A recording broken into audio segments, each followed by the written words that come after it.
नमस्कार, मैं हूं स्नेहा और आप देख रहे हैं live TV express news channel जो रखता है राज और समाज से जुड़ी हर खबरें। और आप देख रहे हैं लाइव टीवी एक्सप्रेस की खास खबरें। एसपी डीएम ने प्रत्याशियों को पढ़ाया आचार संहिता का पाठ, उल्लंघन करने वालों पर होगी सख्त कार्रवाई। खबर बलिया जनपद के रसड़ा से, जहां कोतवाली परिसर में रविवार की शाम नगर पालिका परिषद के अध्यक्ष और सभासद प्रत्याशियों की संघ बैठक में जिलाधिकारी रविंद्र कुमार और पुलिस अधीक्षक राजकरण नैयर ने आदर्श आचार संहिता का पाठ पढ़ाकर शपथ दिलाई। एसपी ने कहा कि निर्देशों का उल्लंघन करने वाले प्रत्याशियों के खिलाफ मुकदमा दर्ज किया जाएगा। किसी को कानून के साथ खिलवाड़ करने की इजाजत नहीं दी जाएगी। कहीं भी कोई अराजक तत्व दिखे तत्काल पुलिस को सूचना दें। डीएम ने कहा कि चुनाव में धन बल का उपयोग करना दंडनीय अपराध है। प्रलोभन देना व लेने वालों पर कड़ी कार्रवाई होगी। जिलाधिकारी ने मतदान एवं मतगणना के नियमों की जानकारी दी। राघवेंद्र कुमार गौतम की रिपोर्ट। काउंटिंग 13 तारीख को प्रातः 8 बजे से आपके तहसील कैंपस में होगी। उसमें भी जो प्रत्याशी हैं अपने काउंटिंग एजेंट एडवांस में बना लेंगे। कोई भी काउंटिंग एजेंट आपराधिक जिनका इतिहास है वो नहीं बनेगा, या जिनको सरकारी तौर पर सुरक्षा गार्ड मिले हैं वो नहीं रहेंगे।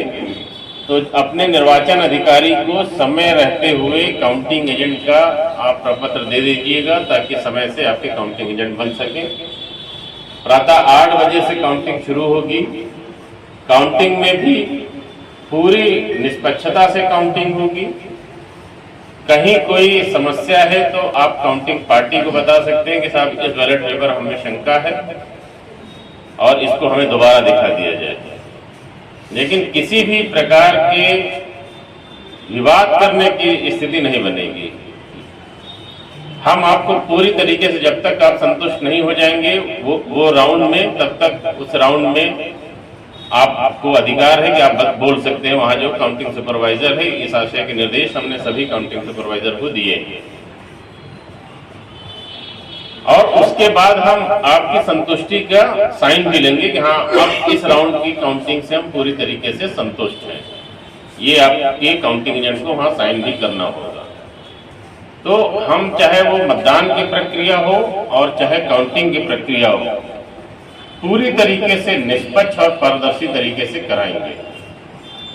लेकिन फिर भी यदि किसी को ये गलतफहमी हो कि नहीं हम तो अपना कुछ गड़बड़ करके निकाल ले जाएंगे, तो वो निश्चित रूप से वास्तव में गलतफहमी में है।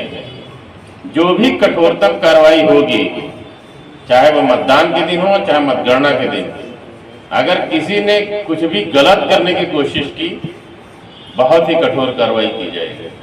फिर उसमें हम लोगों को कोई परहेज नहीं होगा कि वो कौन है कैसे है, कोई कुछ नहीं देख रहा है। गड़बड़ी होगी तो हम कार्रवाई करेंगे, ये तय है। तो आप सबसे अनुरोध है कि किसी प्रकार की गड़बड़ी करने की कोशिश भी जो लोग यहाँ करना चाहते हैं उनको समझा दें कि नहीं बिल्कुल प्रशासन जब बिल्कुल साफ दिल से आपका इलेक्शन करा रहा है तो आपकी तरफ से भी कहीं कोई बात नहीं आनी चाहिए। और यदि कहीं से भी किसी भी तरीके से, क्योंकि इतनी एजेंसीज एक्टिव होती हैं चुनाव के समय कि आप कुछ भी प्लानिंग करते हैं उसको पता हमें और कप्तान साहब को रहता है कि वहां ये चल रहा है, तो वो फिर हम लोग उसकी व्यवस्था कर रहे हैं और मुकदमा दर्ज करके भेज दें जेल। और फिर जिस दिन वोटिंग का दिन है उस दिन आप रहे थाने, आप रहे कारागार में, और यहाँ पे आप कहेंगे साहब जिसके लिए इतनी तैयारी की, इतना मेहनत की, और वो इलेक्शन ये ना हम खुद वोट डाल पा रहे हैं और ना ही देख पा रहे हैं कि वहाँ पे वोटिंग कैसे हो रही है। तो उसके लिए सही है कि नियमानुसार नियम का पालन करते हुए आप अपने जिस तरीके से कैंपेनिंग करना चाह रहे हैं वही कैंपेनिंग करें।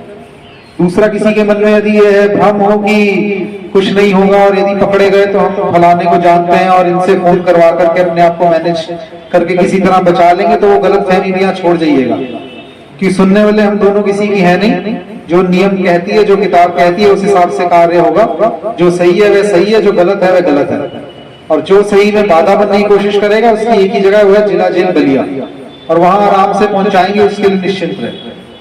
अब बाकी जो संभ्रांत व्यक्ति हैं, आपसे ही मैं अनुरोध करूंगा कि क्षेत्र में मैसेज जरूर दीजिएगा कि चुनाव होने 11 को 13 को काउंटिंग हो जाएगा, लेकिन एक बार अगर कहीं मुकदमा इस दौरान दर्ज हो गया या पुलिस के रजिस्टर में नाम आ गया तो आगामी हर एक चुनाव में सबसे पहले पुलिस उन्हीं लोगों को खोजेगी जो पिछले चुनाव में किसी मुकदमे में, किसी मारपीट या किसी मामले में जिनका नाम आया होता है। और फिर वो पीढ़ी दर पीढ़ी जो रजिस्टर है पुलिस का वो चलता रहता है, हर एसएचओ को, अगले एसएचओ को मिलता रहता है, और हर चुनाव में फिर सबसे पहले उन्हीं का दरवाजा खटखटाया जाता है। और कई बार ऐसा भी होता है कि हमारे कार्यालय में लोग आते हैं, हमें फोन करते हैं कि साहब पिछले चुनाव में वहां झगड़ा हो रहा था, मैं तो केवल खड़ा हुआ था, जब पुलिस आई तो जो झगड़ा कर रहे थे वो भाग गए और पुलिस ने मुझे उठा के ले गई और मेरे पे मुकदमा लिख दिया। तो मैं बहुत स्पष्ट कहना चाहूंगा, कहीं झगड़ा हो रहा है, कहीं गलत हो रहा है, आपका कार्य है कि आप पुलिस को सूचित करें, 112 नंबर पे सूचित करें, एसडीएम साहब को सूचित करें, अपने आरओ को सूचित करें। कहीं आप सोचें कि वहां कोई गलत कर रहा है और मैं अपने समर्थकों को, अपने कार्यकर्ताओं को अपने साथ ले जाकर के उसको रोकूंगा, तो ना चाहते हुए भी हो सकता है आप भी उस घटना का हिस्सा बन जाए और आपके खिलाफ भी कार्रवाई हो जाए। और बाद में फिर ये बात नहीं सुनी जाएगी साहब हम तो केवल लोगों को समझा रहे थे और हम इसमें नहीं थे। एक बार हो गया तो मुकदमा दर्ज है, उसका चाहे फिर वो चरित्र सत्यापन हो, ठेकेदारी के लिए सत्यापन हो, पासपोर्ट के लिए वेरिफिकेशन हो, कुछ भी होगा। जैसे हमारे पास पुलिस के पास आएगी रिपोर्ट, हम उस पर लिख देंगे कि व्यक्ति के खिलाफ चुनाव के दौरान वोटर को प्रभावित करने का, मारपीट का, अन्य मामले मुकदमा दर्ज है।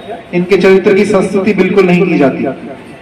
और पता चले कि आने वाले समय में जिन ठेका पाने के लिए, जिन कार्यों के लिए इतने उत्साह से चुनाव में लगे हैं, किसी गलत कार्य के चलते उसके लिए एलिजिबल ही ना रहे तो उसका कोई फायदा नहीं। तो इसका जो सॉल्यूशन है, इसका जो समाधान है वो बहुत सिंपल है, जो आदर्श आचार संहिता कहती है।